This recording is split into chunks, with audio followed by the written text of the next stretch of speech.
It has been a few hectic days, and our morning has covered many miles. Now, just 20 minutes after returning home, I find myself on the porch, settled into my old favorite chair with a glass of dark, rich porter, reflecting on the fact that our twins are experiencing their first taste of independence. Miranda and I have officially become empty nesters, joining the ranks of other parents who have recently gone through the same transition. But I'm willing to bet that none of them feel as content as I do right now. Since Luke is attending Georgia Tech, our journey began in Atlanta. It was convenient to return our rental car there, avoiding the need to switch drivers repeatedly. The next day, we flew to drop our daughter Kelia off in Gainesville for her new adventure as a gator. From there, we continued east to Daytona Beach for a few days of sun-soaked relaxation. Those 3 days were filled with more closeness than we've experienced in our marriage for a long time. Miranda was radiant, and the bond between us felt renewed. Starting our family young at 18 meant that at 36, we still had the energy and zest to enjoy life to the fullest. On our way back home, we made a quick stop at a deserted gas station, where Miranda playfully joked about having intentionally left behind her undergarments. Now, as I sit lost in pleasant thoughts, Miranda has gone upstairs to freshen up with a shower. I'm surprised to hear the hairdryer turn on, a sound typically reserved for when she's preparing for work or a night out. After the hum of the dryer fades, I hear her footsteps and the click of her heels in the kitchen. It's an unusual choice of footwear, as she normally opts for rubber slippers or goes barefoot around the house. Before I can ponder these oddities further, she calls out, "Alan, sweetheart, can you join me for a moment? I need to talk to you." Snapping out of my daydream, I get up from my chair, empty glass in hand, and respond cheerfully, "Coming, dear." When I step into the kitchen, I'm taken aback to see Miranda sitting at the table, looking fresh in a new blouse and clean jeans. A cup of freshly brewed coffee sits in front of the place clearly meant for me. Miranda seems focused and a bit tense, leaving me puzzled about her serious demeanor. Slowly, I take the seat she's reserved for me, waiting for her to speak. "What's going on, Mary?" I ask gently, taking the cup and sipping the hot, strong drink. "I'm leaving you, Alan," she says calmly and matter-of-factly, placing a thick envelope on the table. "Here are the divorce papers for you to review and sign." She continues talking, but I'm completely stunned, unable to form words. It feels like a deafening blow out of nowhere. Though I've never boxed, I suddenly feel like a fighter reeling from a failed uppercut and a devastating right hook. She pushes the envelope toward me, her tone monotonous, each statement hitting like another blow to my head, as if she's unaware of the shock I'm in. All the terms of the divorce are outlined in these documents. I'm not asking for anything from you.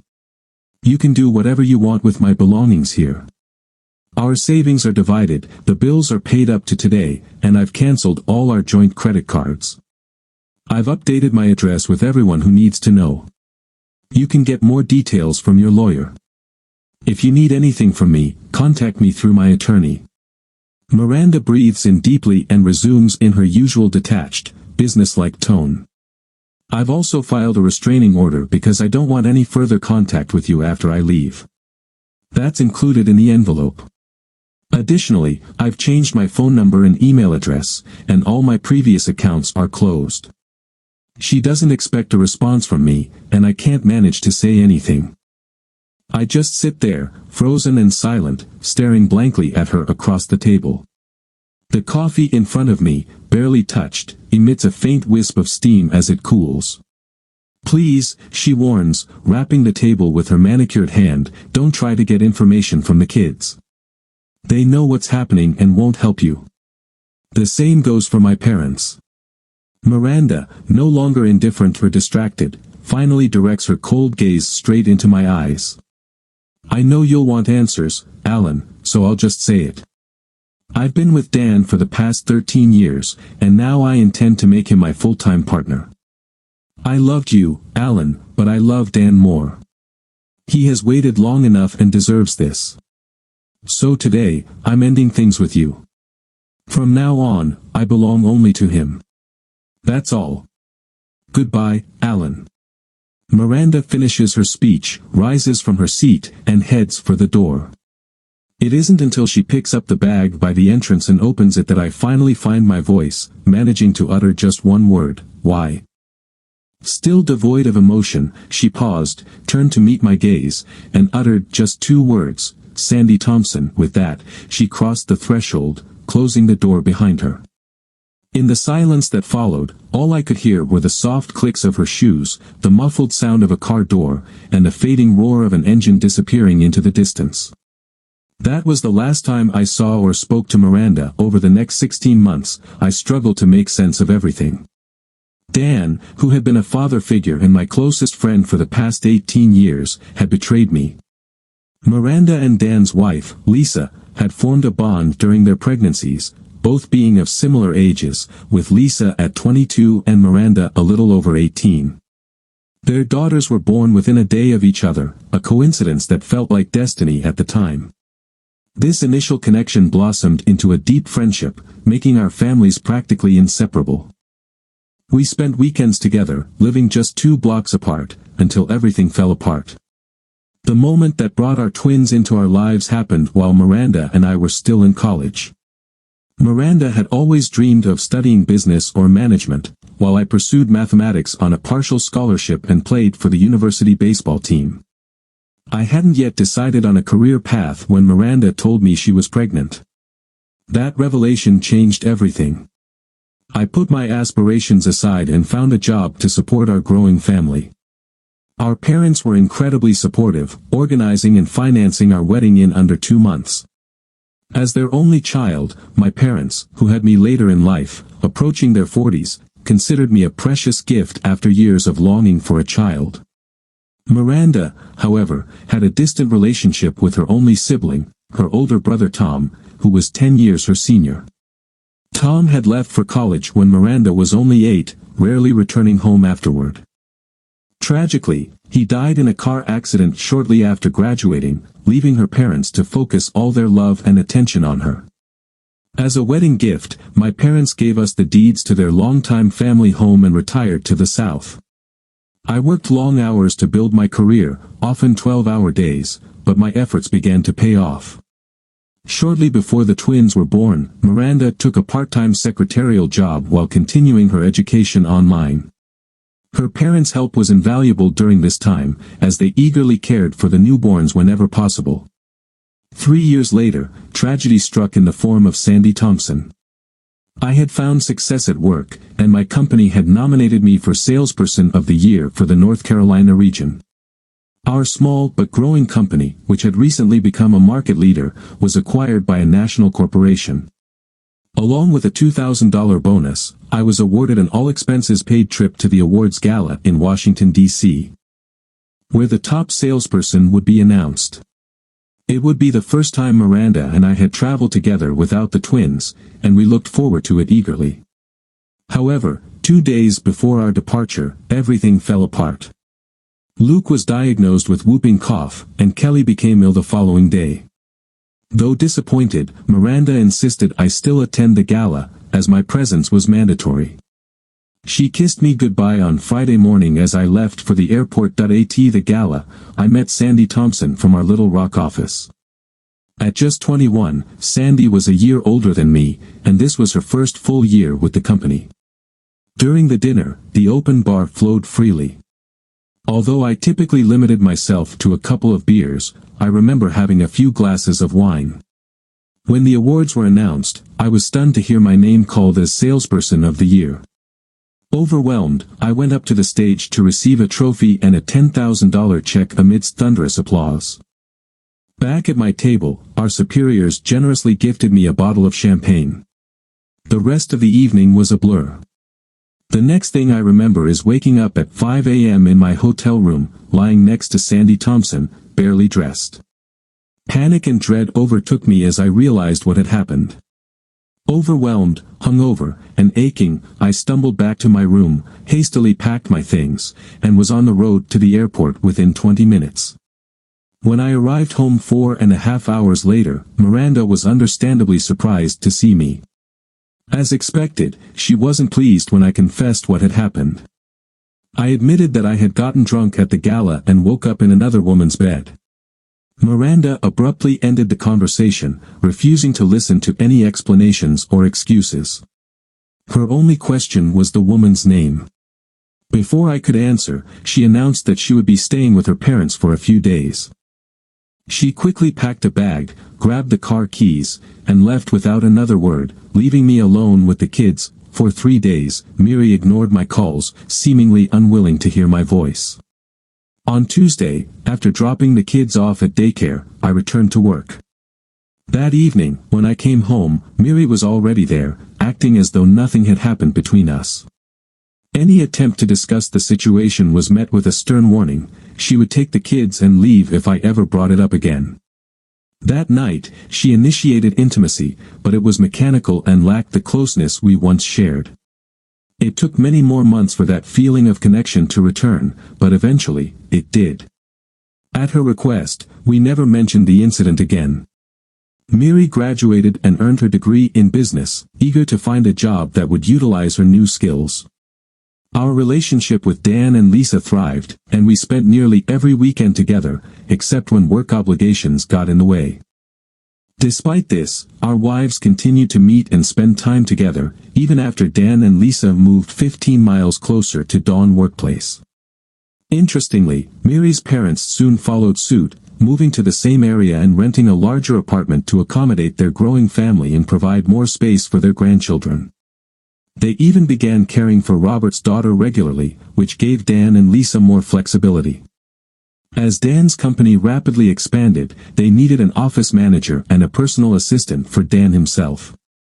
The role seemed tailor-made for Miri, and after impressing the hiring managers during her interviews, she secured the position and excelled in it. Given her long-standing connection to the company and her close relationship with Dan, she humorously earned the nickname Dan's work wife. This dynamic persisted for 7 years until tragedy struck. Lisa passed away suddenly from a brain aneurysm. This devastating event occurred unexpectedly while Lisa was visiting me, as was customary when Dan and Miri had to travel together for business. Her loss profoundly affected us all, but Dan bore the brunt of the grief. Overwhelmed by the tragedy, he struggled to cope on his own while also caring for his 11-year-old daughter. To help, Miranda started visiting Dan's house a few times a week after work, ensuring it was clean and preparing meals that could be reheated easily. That was the arrangement Miranda explained to me 16 months ago, just before handing me the divorce papers. Now, as I was loading the final box into my minivan in preparation for my move, I froze at the sight of Miranda's car pulling into the driveway. It was the first time I had seen her since that fateful conversation in the kitchen. Naturally, seeing her today was the last thing I expected. "Miranda," I greeted her as she stepped out of the car. "Aren't you violating the restraining order by being here?" I asked calmly. The order only applied until the day our divorce was finalized, she dismissed lightly, fiddling with her keys. "How are you?" I shrugged. "Taking it one day at a time. Would you like some coffee?" I called out, already heading back into the house. "That would be nice," she replied, following me inside. By then, the house was nearly empty, save for a few boxes and a single dining table in the kitchen. Most of the furniture and household items had been sold to neighbors and acquaintances over the past few days, with the remaining items destined for the trash. A colleague's son had offered to handle the task with his wife and a friend, despite my attempts to decline their help. A solitary birthday card rested on the mantel in the living room. I had recently turned 38, and my co-workers had come together to send warm wishes, along with another card wishing me luck in my new home. That card was already packed away with my belongings. The company I had dedicated over 19 years to had always treated me well, so leaving behind good friends filled me with sadness and regret. Yet it was a necessary step. There was nothing left tying me here. With the coffee ready, we sat down in the same seats we had occupied 16 months earlier. "So, what brings you back to my company on this beautiful day?" I asked, feigning detached curiosity, unable to understand why Miri had returned after severing all ties between us. "Can't you guess?" she replied, visibly irritated. "The kids received your letters about your move. Why didn't you just call them instead of sending registered mail? Well, actually, I did both, I clarified, explaining that it was the only way to ensure they got the news.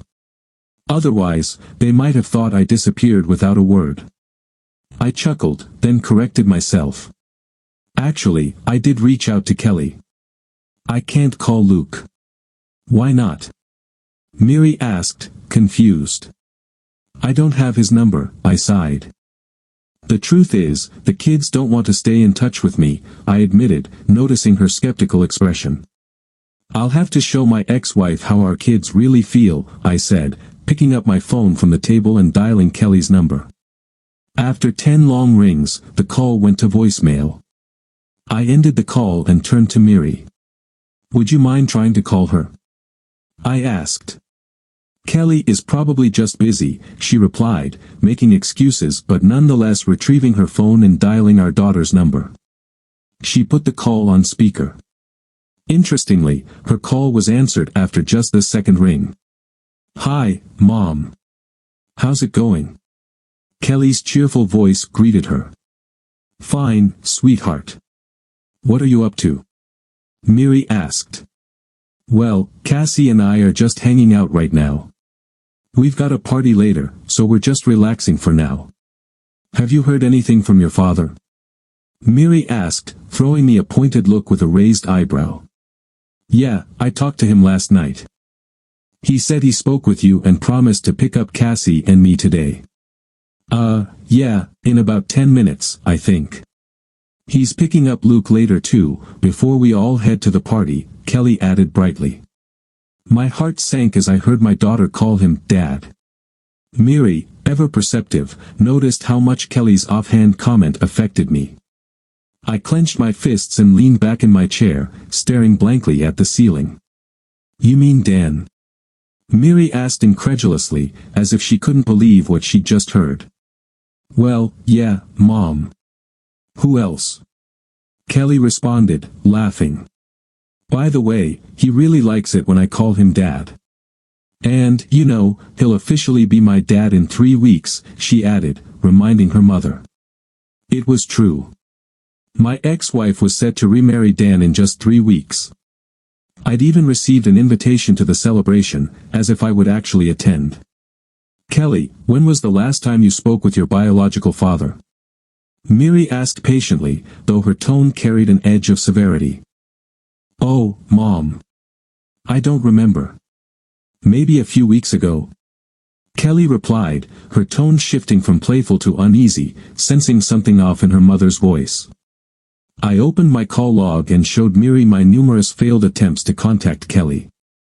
The truth was, neither of my kids had called me since Miri left, not a single call in almost a year and a half. That's strange to hear, because I'm sitting right next to him now, and I saw him try to call you just a minute ago, Miri said firmly, concluding the conversation. She hung up the call, clearly upset, and pushed her phone away. Why don't you have Luke's number? She pressed again. Dan made sure the boy got a new phone and memorized his number within hours after his old phone was stolen, I shrugged. If only I'd known. Don't be too hard on the kids, I added bitterly. Apparently, their love and affection for me disappeared after just over a year. I smiled wryly, clasping my hands tightly together. You heard your daughter. She's happy to have a new father. You know the saying, out of sight, out of mind. Well, to Kelly, I'm already a non-entity. Pointing to my long list of unanswered calls, I continued, as you can see, I have nothing to do with the kids anymore. And in 3 weeks, I'll officially be replaced by the real dad. The truth of my words seemed to sting her, but it needed to be said. Since you left, I've probably spoken to them for no more than an hour total, despite my efforts. God, I really tried. I sighed, recalling a specific instance. I got tickets for the Braves opening day game. I was so excited, but when I called Luke to share the news, he told me he was too busy to go. Later, I found out that he and Dan went to the same game, buying last-minute tickets. Well, if that's what they want, I can't force them to choose otherwise. We sat in silence for a moment, lost in thought, until Miri changed the subject with a soft cough. "So, you're moving to be closer to your parents?" she asked. "Not exactly," I replied. "I have to leave to care for my mother. She needs constant attention now." "Oh, God. What happened? How is your father handling it?" "You never mentioned any issues before," I said, genuine concern evident in my voice. "Well, at least Miri cares about my parents," I thought to myself. "Mom has advanced Alzheimer's," she said solemnly. "It's pretty bad, she hardly remembers anything 90% of the time. As for Dad, we buried him just over 3 weeks ago. The hospital said it was a heart attack, but I personally believe he died of a broken heart, suffering too much from disappointment and grief." "Oh no," I gasped, seeing my ex-wife break into tears. "How do you know it was a broken heart? And why didn't you call us?" "Of course, I called," she replied, exhausted. "And to be honest, that was the last time I spoke with Kelly, the day after Thanksgiving. That's when I discovered that Luke had a new number, and my conversation with Kelly lasted less than a minute. She rushed through saying she was incredibly busy and promised to call me back soon. It's a shame she never did, not that day, not a week later. I called her every day for a couple of weeks until I finally understood why. It's ironic that my kids blocked me on Facebook but not my father," I said sarcastically. Later, I learned that when Kelly told me she was busy, it was because she was out shopping on Black Friday with you and Grandma Roberts. As for how I know my father died of a broken heart, it's simple. I never told my parents about our divorce. I was going to, eventually, but I could never bring myself to admit it, I confessed, feeling tears well up in my eyes. I went to see them the next weekend to talk about what happened between us face to face. When I got there, I realized how bad my mother's condition was. Dad had told me before how forgetful Mom could be sometimes, but since the last time I saw them at Christmas, her condition had deteriorated significantly. Obviously, you never knew about this because, in the last 3 years, you couldn't accompany me when I took the kids to visit them. I couldn't resist hinting at the compelling reasons we now both know, that prevented Miri from joining me and the kids during those trips. Because of my mother's illness, I couldn't bring myself to break the news to them then, and each passing week made it harder. After Thanksgiving dinner, once we had settled Mom for the night, Dad began pressing me with questions. It had been more than a year since he had heard from you or the kids. Reluctantly, I told him the truth about our separation and your departure. Miri sat across from me, tense as a bowstring, her elbows on the table and her hands covering her mouth. Tears shimmered in her eyes, and her trembling lashes were the only signs of life on her pale face. The next morning, I found Dad in his favorite chair, clutching our family photo, still damp with his tears. Our divorce broke his heart, Miri. Mom and Dad had been married for 52 years, from an era when people believed marriage lasted until death parted them. Tears streamed down my cheeks as I recalled that dark day. Abruptly, I stood and turned toward the window, gazing at the pale blue sky dotted with sparse clouds. Behind me, Miri's soft sobs filled the silence, her cries muffled but raw. Pressing my throbbing forehead against the cool glass, I continued speaking after a moment.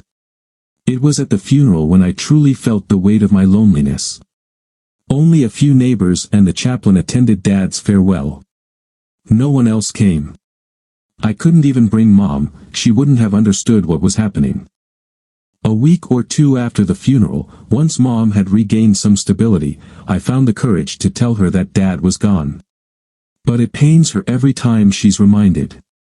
So now, when she asks about him, I just say he's stepped out and will be back soon. Miri openly wept, but my tears had dried long ago.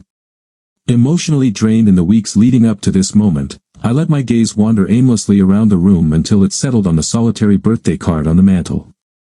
Miri, her tear-filled eyes following mine, noticed what had caught my attention. Speaking in the same detached tone, I said, "You know, maybe I'm alone now, and not even my own mother recognizes me, but I owe her for bringing me into this world. So yes, I'm packing up here to be there for her for as long as she has left." Turning to face my ex-wife, I folded my arms across my chest, my final words colored with bitterness and sarcasm. Isn't it incredible how far-reaching the consequences of your actions have been? You destroyed our marriage, severed my bond with my kids, and, on top of that, brought tragedy to my family. Unable to suppress the anger in my voice, I concluded with an accusatory tone that I had sworn not to reveal but couldn't hold back. Don't you dare blame me for all of this, Miranda shot back, standing abruptly. Unlike you, Dan is committed to me. And let's not forget, you replaced me with Sandy Thompson, she added, her cheeks flushing as she pointed an accusing finger at me. Her accusation stunned me, and instead of defending myself, I burst into laughter, tears streaming down my cheeks. Absolutely. I managed to say between breaths. Let's not overlook Sandy Thompson, the reason you spent over 15 years meticulously planning your revenge. I vividly remember that night when you warned me never to mention her name in this house, threatening to take the kids and leave me forever if I did. My ex-wife lifted her chin defiantly, crossing her arms over her chest. Her glare was fixed firmly on me, her stance an act of rebellion. Well, Mary, now that you've followed through on all your threats, I think that ship has sailed. But I want to make one thing perfectly clear once and for all. I never laid a hand on Sandy Thompson, I declared emphatically, feeling a surge of relief as the words left my lips. Meeting Miranda's wide, stunned eyes, I felt a weight lift from my shoulders as I continued in a calmer tone. When I woke up in her bed that morning, I was still dressed in the same tuxedo from the night before. Nothing happened between us. Do you really expect me to believe this fairy tale? Mary replied, her tone dripping with venomous sarcasm. Yes, I do expect you to believe me, I said firmly. I've never lied to you before, and I certainly have no reason to start now, especially when everything between us has been over for a long time. I added, regaining my composure. I don't care, she retorted dismissively, sounding more like Kelly than the woman I once knew. For some reason, her indifferent response stung. Although I could see that she didn't believe me, it was strangely important to me that she did. Picking up my phone, I dialed my old office and gestured to Miranda to stay quiet and not interrupt. After just a couple of rings, Jane, the receptionist, answered cheerfully. Hello, Jane, it's Alan, I said. Hi, Alan. Have you finished settling everything? She asked, her warm tone a reminder of a longtime friend. Yes, everything is packed up. I just wanted to talk to an old friend one last time before I leave. Listen, I'm trying to get in touch with a colleague from the Little Rock office. I'm not even sure if she's still there, but I was hoping you could check the system and see if Sandy Thompson is still around. Of course, Alan, one moment, please, Jane replied quickly. For a few moments, the only sound on the line was the rapid clicking of keys. After a brief pause, she returned. Yes, she's still with us at the Little Rock branch. Do you want her number, or should I connect you directly? Thanks so much for your help. Just put me through, and Jane, take care. If Paul ever decides to put a ring on it, I hope to get an invitation, I joked. Absolutely, Alan, Jane laughed. Don't forget about us either. Connecting you now. Thanks, Jane, I said, preparing myself as Miri listened intently, her brow furrowed but her gaze fixed on me. Hello. Sandy here, a familiar voice greeted me. Hi, Sandy. This is Alan from the Raleigh office. Not sure if you remember me, I began cautiously. Good God, Alan. How could I forget you? I've been dreaming of you for years, the man I wanted but never got. And now you call me out of the blue? Sandy exclaimed with a laugh. How the heck have you been? She asked, not pausing long enough for me to answer. It's like telepathy because, believe it or not, I was just thinking about you. Has it really been 16 years since we last talked? That gala reception where we met feels like a lifetime ago. We ran into each other at a couple of events after that, but we never got the chance to catch up properly. You know how crazy those big company gatherings can be. Of course, I remember our first meeting in Washington, I interjected. Though, to be precise, it's been 17 years, I corrected with a laugh. Besides the award ceremony, that night is a bit blurry for me. Oh, you were the life of the party that night, Sandy said, her voice full of laughter. What do you remember? I asked, chuckling along. Well, after your awkward thank you speech, you came off stage, and I think we were still drinking champagne at the table. After that, things get hazy. That was probably the first and last time I got that drunk, I admitted, feeling slightly embarrassed. Sandy's infectious laughter echoed through the phone. Honestly, compared to others, you didn't drink that much, she teased. Well, if you want the truth, Alan, I'll give it to you straight, she continued playfully. Go ahead, Miss Thompson, lay it on me, I replied, ready for her frankness. It's funny, Sandy began, I have to confess, I had my eye on you that night. But I knew I had serious competition from all the other single ladies in the room. Oh, absolutely, she laughed. You were like a magnet, tall, dark, and handsome, drawing everyone's attention. It was like watching bees swarm around a jar of honey. I couldn't help but laugh along with her, though I stole a glance at Miri, who was listening silently. Her lips were pressed into a thin line, her expression souring as Sandy reminisced about leading me onto the dance floor. Then, quite accidentally, I swear, I lifted my hand under yours and felt how, solid and strong you were, Sandy continued, laughing. Wow, things were heating up, huh? I replied with a laugh, though my voice was tinged with discomfort. But then I remember you kept murmuring Miri all night. It was clear how devoted you were to your wife, Sandy added. Around 11, you were mumbling her name again, and then you just passed out in your chair. When the party ended after midnight, everyone had gone back to their rooms, but you were still there in the hallway. So, I asked the night porter for help carrying you to bed. She relayed the details matter-of-factly, and I listened attentively. The tricky part, Sandy added, was that no one knew which room you were assigned to, and the hotel computers were down for scheduled maintenance or something. Long story short, the only logical solution at that moment was to take you to my room, Sandy explained. And let me tell you, it wasn't an easy task moving a guy your size, especially when you were barely conscious. She paused, and I could hear faint noise on her end of the line. Then Sandy spoke again, sorry about that, I just took a sip of water. All these memories are making me feel a bit feverish and thirsty, she confessed with a laugh. So, where was I? Ah, right. Well, I must confess that, in that moment, I felt a little mischievous, she admitted, her voice tinged with embarrassment. I mentioned earlier how I accidentally touched you during the gala. Well, when the receptionist and I were helping you to bed, there was a fleeting moment where, let's just say I realized you were not only tall but also well-built, if you know what I mean, Sandy chuckled nervously. Unfortunately, you were almost completely out of it by the time we got you to the room, and you just collapsed onto the bed, mumbling something incoherent. You know, I was tempted, Sandy sighed, but I couldn't do anything with someone who was practically unconscious. It just felt wrong and against my principles. Still, I was a bit tipsy that night and feeling, well, curious. So, I decided to lie down next to you, hoping that when you woke up and saw me, it might spark something between us. She sighed again, the sound full of reminiscence. But clearly, my little plan didn't work, because when I woke up in the morning, you were already gone. And despite asking around, no one had seen you for the rest of the weekend. So, all I can say, Alan, is that your wife must have been a very lucky woman, Miri, who had been listening silently, suddenly clasped her hands over her mouth, her eyes wide with shock as the weight of her actions seemed to hit her like a bolt of lightning.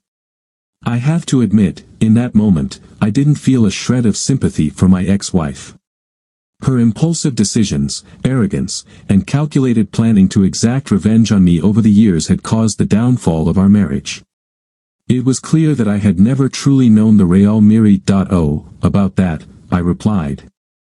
She's now my ex-wife. And if I had known then what I know now, I probably would have taken you up on that tempting offer. I laughed dryly. Sandy burst into laughter. Well, darling, you're about 7 years too late if you were hoping to rekindle anything. I'm now a happily married woman with 2 wonderful kids.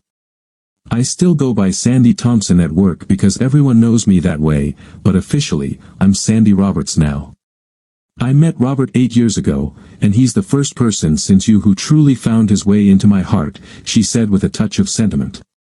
Miri's face contorted with a mix of pain and anger as she gripped the edge of the table, her tense expression fixed on the phone as though it were a venomous snake ready to strike. By the way, it's thanks to Rob that I thought of you, Alan.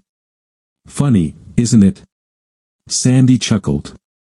The thing is, his older brother, Dan, is getting married in a few weeks to a woman named Andy. Since her last name is the same as yours, I was curious if you might be related. Suddenly, I understood Miri's reaction. I can't say that I am, I replied with a touch of irony, glancing at Miri. Though now that you mention it, I do remember a relative with that name back in high school. It's been so long that I nearly forgot that. I smiled, looking directly at Miri, who blushed and averted her gaze, pressing her lips together in embarrassment. Well, no one would mistake Andy for a guy now, she's stunning. She has amazing kids, Kelly and Luke, who are both in college. Kelly and Dan's daughter, Cassie, are best friends and even share a room in Florida. Both were bridesmaids at my wedding, and Luke was Rob's groomsman. He did a great job during the ceremony and entertaining the guests afterward, Sandy recalled. Yes, a great guy, I said, nodding mechanically. Sandy's tone turned more serious as she lowered her voice. Actually, Alan, to be honest, I don't think they should get married. Even if they do, their marriage is doomed from the start. I was taken aback. Why do you think that? What could possibly stop them after being together for so long? Miri, being directly involved, was even more astonished than I was. Her eyebrows shot up, her mouth fell open, and she leaned forward tensely. Because they're both serial cheaters, Sandy said bluntly. I mean, Dan cheated on his first wife, Lisa, with Andy. I don't know how or why he did it, much less why Lisa allowed it. Let me assure you, Lisa was stunning. Although I never met her, I've seen her photographs, Sandy began. Anyway, one day, Andy and I had a candid conversation about it. She told me her husband and kids understand that she has a work husband and a home husband. She explained how she divided her time between the two while her husband at home had a similar arrangement with a woman he worked with. Can you imagine such a relationship? Yes, murmured Miranda, barely audible. She avoided meeting my eyes, her cheeks, neck, and even part of her chest flushed a deep red that matched the intensity of her embarrassment. I made it clear to Rob, Sandy continued confidently, that I wouldn't hesitate to confront him if he ever entertained such thoughts. Her determined tone was unmistakable. Then, without realizing it, she dropped a bombshell that hit my ex-wife directly. Well, Dan still has someone on the side despite his relationship with Andy. That seems to be his modus operandi. I think this guy always keeps a backup plan, Sandy said mockingly. His current girlfriend is named Tia, and he sees her every time he's in Chicago. At least that's what Rob told me. I watched as Miranda's complexion shifted from a fiery red to pale white, then even a faint green. She leaned over the table, silently struggling to catch her breath, as if she might vomit. At that moment, Sandy continued enthusiastically sharing updates about people from my old circle. You know, she said, I doubt they would have gotten engaged if Dan's bosses hadn't insisted he marry Andy after his ex-wife sued the company during their divorce. Can you believe it? Her husband at home had a completely different view of their arrangement and wouldn't tolerate the chaos. Some men still have integrity, eh? Rob told me the company had to pay a hefty settlement, $100,000. Just great, I thought to myself. Plus, they gave Dan an ultimatum, clean up the mess, or he's out. What do you think? Not exactly the best foundation for starting a life together, right? And he's still cheating on his fiancée while staring down the barrel of a loaded gun. At this, Miri jumped up, knocking over a chair, and ran to the bathroom. Seconds later, I heard her retching. I couldn't blame her. After today's revelations, her carefully constructed world had crumbled to pieces, literally going down the drain. The Dan she believed to be honest, loving, and faithful turned out to be a fraud. But thankfully, that was no longer my concern. I spoke with Sandy for a few more minutes, during which she fondly shared stories about her kids and asked about my plans. I informed her that, based on my old company's recommendation, I was applying for a position at an insurance branch near my mother's home. Instead of the usual sales roles, this job involved investigating suspicious insurance cases, a fresh and intriguing challenge for me. While the salary wouldn't match my previous earnings, it would comfortably cover my needs. Plus, the new role came with a private office and an assistant, a positive step forward in my career. When Miranda returned, visibly drained, I concluded my conversation with Sandy. We exchanged contact information and promised to keep in touch occasionally. After saying goodbye and ending the call, I turned to Miri. My ex-wife looked visibly distraught, her face pale and damp, most of her carefully applied makeup either smudged or washed away. In just 15 minutes, Miranda seemed to have aged years before my eyes. "You look exhausted," I said sympathetically as she collapsed into a chair, burying her head in her arms. This time, her distress appeared genuine.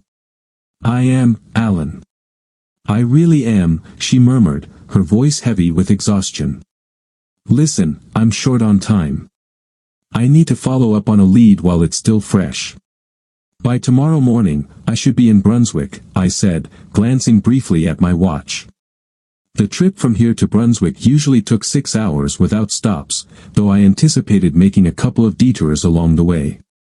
"All these boxes are yours. They contain all the clothes, photos, and other things you left behind," I said, gesturing to the packages stacked in the hallway near the entrance.